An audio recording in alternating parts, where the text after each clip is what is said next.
On ne naît pas mère, on le devient. Simone de Beauvoir. À quoi bon te marier si tu n'es même pas capable de donner un petit enfant à ta mère? Voilà ce que ma sœur a dit, un jour, devant toute la famille. Sans filtre. Sans gêne.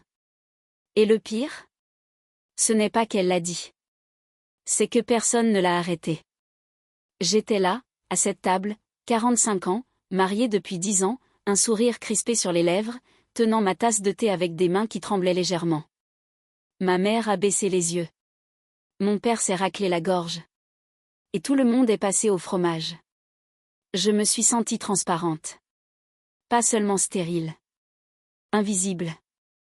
On ne m'avait jamais dit clairement que j'étais un échec. Mais ce jour-là, les regards ont parlé pour eux. Personne ne savait à quel point j'avais essayé. Combien de traitements, de rendez-vous, de silences pleins d'espoir, de tests qui ne revenaient jamais positifs. Personne ne savait que j'avais arrêté les traitements il y a 3 ans. En secret. Parce que je ne pouvais plus supporter les fausses promesses. Mais ce qu'ils m'ont volé ce soir-là, ce n'était pas la maternité. C'était ma dignité. Je suis rentrée chez moi, et j'ai pleuré. Pas pour ce que je n'avais pas. Pour ce qu'ils ne voyaient pas en moi. Mais quelque chose s'est réveillé. Une pensée, douce mais claire. Je n'ai pas besoin de créer la vie pour donner de l'amour. Et cet amour, je n'allais plus le supplier. J'allais le donner à quelqu'un qui en avait besoin. Le lendemain, j'ai ouvert un dossier d'adoption. Pas pour leur prouver quoi que ce soit. Mais pour me reconstruire là où ils m'avaient détruite. Il faut parfois s'effondrer pour savoir ce qu'on a la force de bâtir. George Sand. Depuis ce dîner humiliant, je n'ai plus rien dit. Ni à ma mère, ni à ma sœur, ni à personne. Mais chaque soir, une partie de moi s'éveillait. Une partie que j'avais enfouie pendant des années sous les « peut-être », les « un jour » et les « on verra ». Le lendemain, j'ai pris rendez-vous avec une association d'adoption. Une femme m'a accueilli avec douceur, m'a posé des questions, m'a écouté comme personne ne l'avait fait depuis longtemps. Vous voulez adopter pour combler un vide ou offrir un foyer? J'ai répondu sans hésiter. Pour construire quelque chose de vrai. Pas pour réparer ce qui est brisé, mais pour créer ce qui n'existe pas encore. Elle a souri. Et j'ai su que j'étais au bon endroit. Les semaines suivantes ont été remplies de démarches, de formulaires, de vérifications, de séances de préparation. Et à chaque étape, je sentais mon cœur s'ouvrir un peu plus. À la maison, mon mari, Marc, avait remarqué que quelque chose changeait. Tu as l'air plus forte.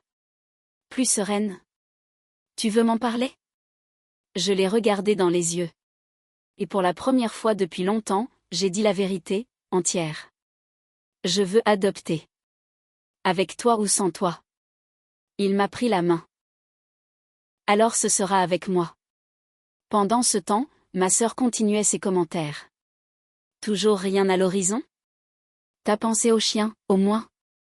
Elle riait. Et comme d'habitude, ma mère ne disait rien.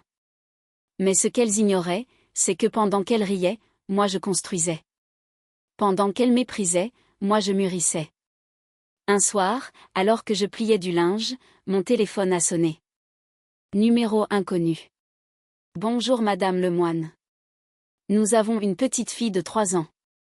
Elle est en famille d'accueil depuis 1 an. Elle est disponible à l'adoption. Nous pensons que vous pourriez lui offrir ce qu'elle n'a jamais eu. Mon cœur s'est arrêté. Comment s'appelle-t-elle? Lina. J'ai raccroché. Et j'ai fondu en larmes. Pas parce que j'avais peur. Mais parce que, pour la première fois, quelqu'un attendait que je sois mère. L'amour véritable ne se déclare pas, il se devine. Victor Hugo. Le centre d'accueil était au bout d'une rue paisible, bordée d'arbres aux feuilles d'automne. Je m'étais préparée. Mentalement. Émotionnellement. Mais rien ne m'avait réellement préparée à ce que j'allais ressentir quand je l'ai vue. Petite, fragile, les cheveux bouclés, le regard grand comme un monde. Elle s'appelait Lina. 3 ans.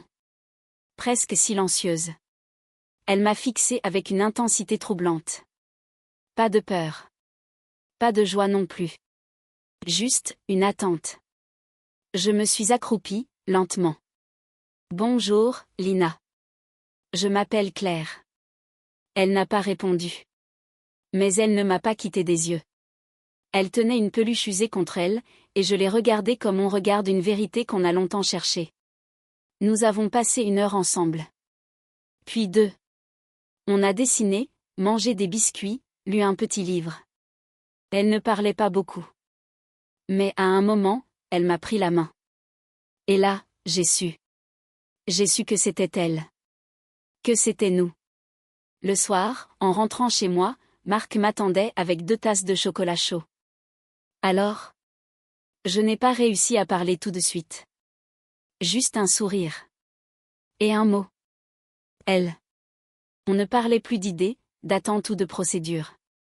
On parlait d'un être réel. D'un lien invisible mais déjà puissant. Les jours suivants ont été une suite de démarches, d'évaluations psychologiques, de documents signés.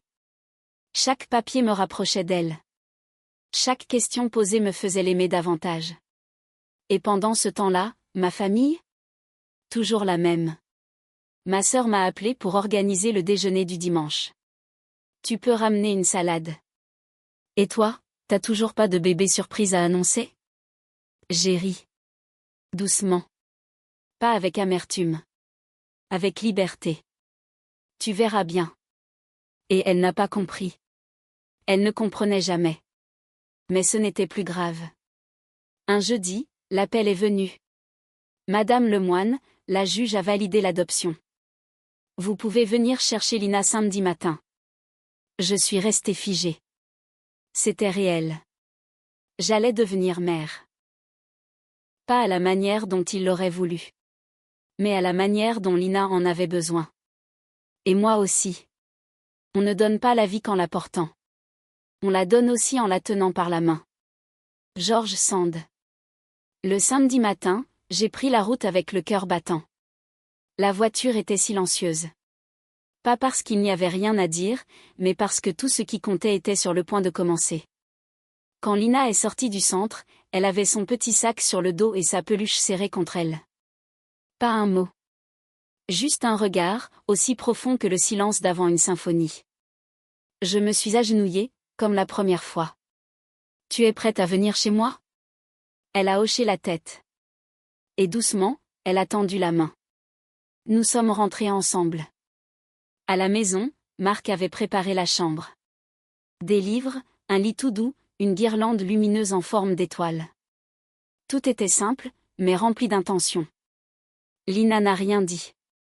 Elle a juste regardé autour d'elle, puis elle s'est assise sur le lit. Et a souri. Ce sourire, je l'ai gardé en moi toute la soirée. Il ne disait pas « je t'aime ». Il disait mieux « je suis bien ici ». Les jours suivants ont été calmes.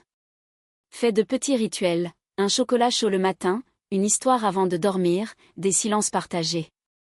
Elle ne parlait toujours pas beaucoup. Mais elle commençait à exister dans la maison comme si elle y avait toujours été. Et puis il y a eu ce dimanche. Le fameux déjeuner de famille. Je ne comptais pas y aller. Mais quelque chose en moi a changé. Pas par défi. Pas par vengeance. Par vérité. J'ai habillé Lina avec une petite robe bleue qu'elle avait choisie elle-même. Elle m'a prise par la main, comme toujours. Et on est parti. Quand ma mère a ouvert la porte, elle est restée figée. Claire? Qui est cette petite? Je me suis baissée. Lina, voici mamie. Un silence de plomb est tombé sur la pièce. Mon père s'est levé lentement. Lisa est restée bouche bée. Tu as adopté? Oui. Ma sœur a ri nerveusement. Tu es sérieuse? Tu n'as rien dit à personne? Je l'ai regardée dans les yeux. Parce que ce n'est pas vous que je devais convaincre. C'était moi. Lina s'est réfugiée derrière ma jambe. Je lui ai caressé les cheveux. Et elle n'a pas besoin d'être acceptée. Elle est déjà aimée. Les liens du cœur sont souvent plus forts que ceux du sang. Alexandre Dumas. Après ce déjeuner silencieux, les choses ne sont pas redevenues comme avant. Elle ne pouvait pas. Et je ne le voulais pas. Ma mère n'avait presque rien dit, mais je voyais dans ses gestes une tension nouvelle. Elle mettait 2 cuillères de sucre dans son thé au lieu d'une. Elle évitait mon regard. Lisa, elle, ne comprenait pas. Tu as fait ça sans rien dire? Mais, pourquoi nous exclure? Je l'ai regardée, calmement. Vous ne m'avez jamais incluse. Elle a voulu protester, mais les mots lui sont restés en travers de la gorge. Parce qu'elle savait que c'était vrai. Ce soir-là, Lina est montée sur mes genoux et m'a dit un mot qu'elle n'avait encore jamais prononcé. Maman. J'ai figé. Le monde s'est arrêté.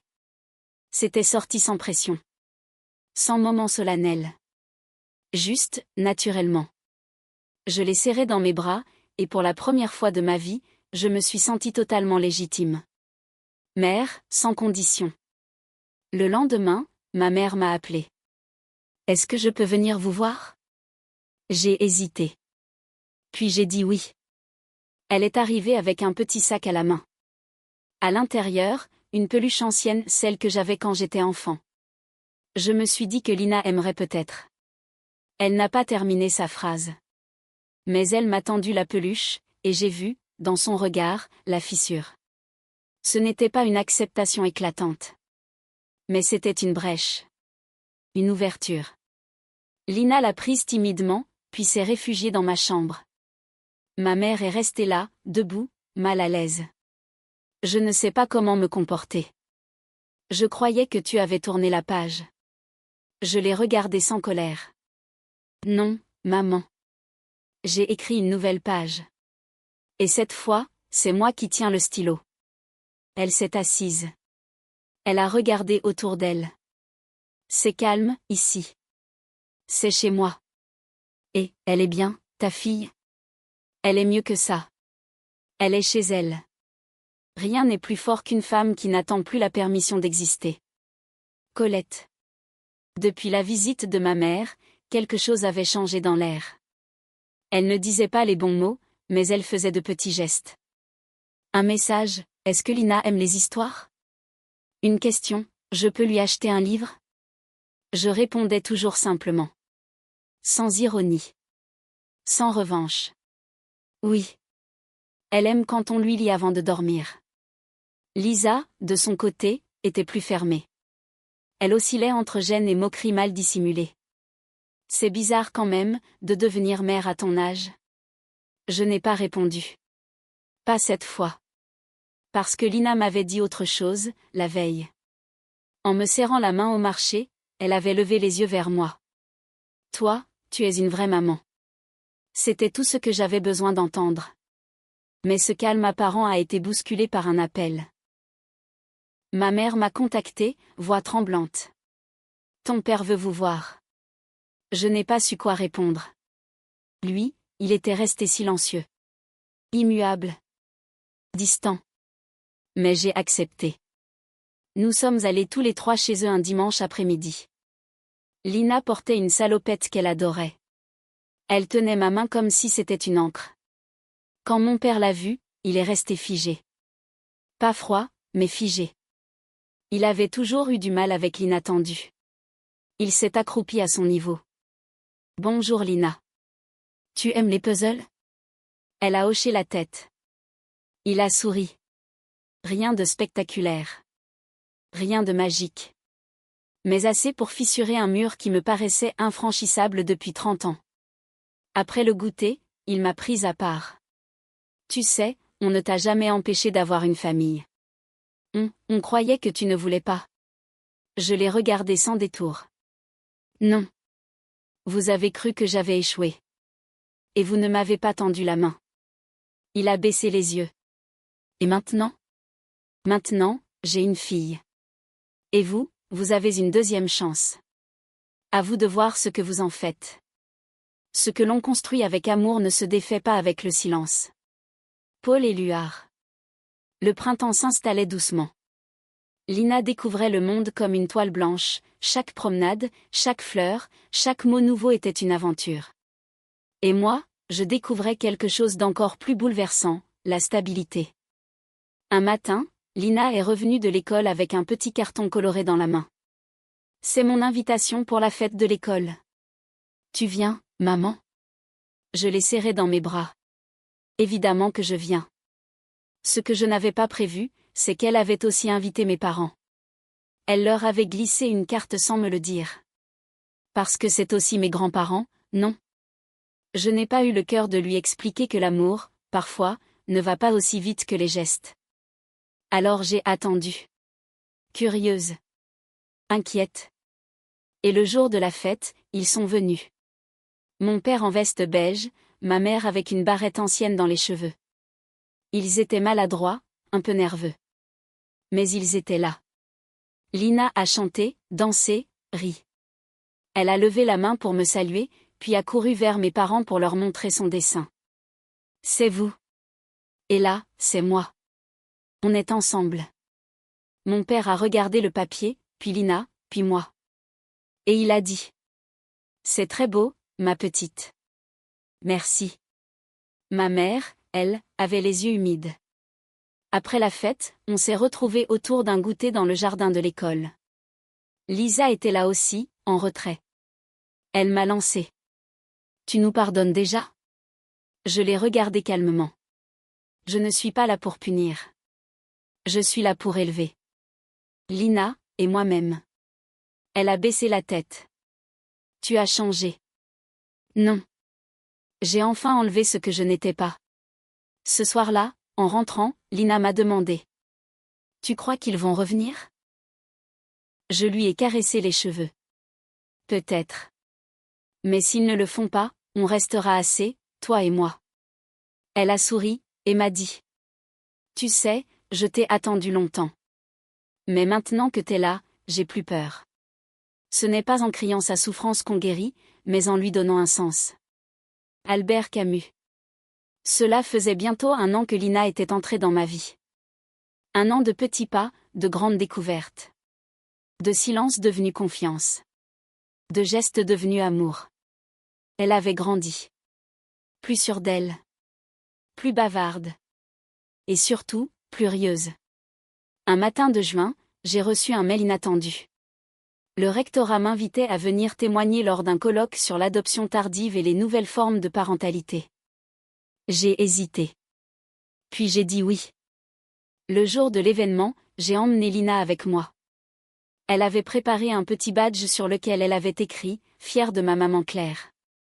Sur scène, j'ai raconté. Pas pour revendiquer. Pour inspirer. Pendant longtemps, j'ai cru que la maternité était une case que je ne pourrais jamais cocher. Puis j'ai compris que ce n'était pas une case. C'était un monde. Et qu'on pouvait le bâtir autrement. Le public a applaudi. Mais cette fois, je n'en avais pas besoin. Parce que dans le regard de ma fille, il y avait déjà tout. En sortant, ma mère nous attendait à l'entrée. Elle avait une enveloppe dans la main. À l'intérieur, une photo de moi enfant, en train de lire un livre. Et une lettre. Je t'ai imposé mes regrets comme des conseils. Je pensais savoir ce qu'il te fallait. J'ai oublié que tu savais mieux que moi ce dont tu avais besoin. Je l'ai serré dans mes bras. Pas comme une fille qui pardonne. Comme une femme qui avance. Ce dimanche-là, c'est moi qui ai organisé le déjeuner. Chez moi. Avec Marc, Lina, mes parents, et même Lisa. Pas de tension. Pas de remarques. Lina a chanté une comptine à table, et tout le monde a ri. Mon père a servi le dessert. Ma mère a mis la main sur la sienne. Et moi, je me suis assise. Au centre. Pour une fois. Personne ne m'a demandé si j'allais avoir un vrai enfant. Parce que Lina était là. Parce qu'elle était vraie. Et que moi, j'étais devenue entière.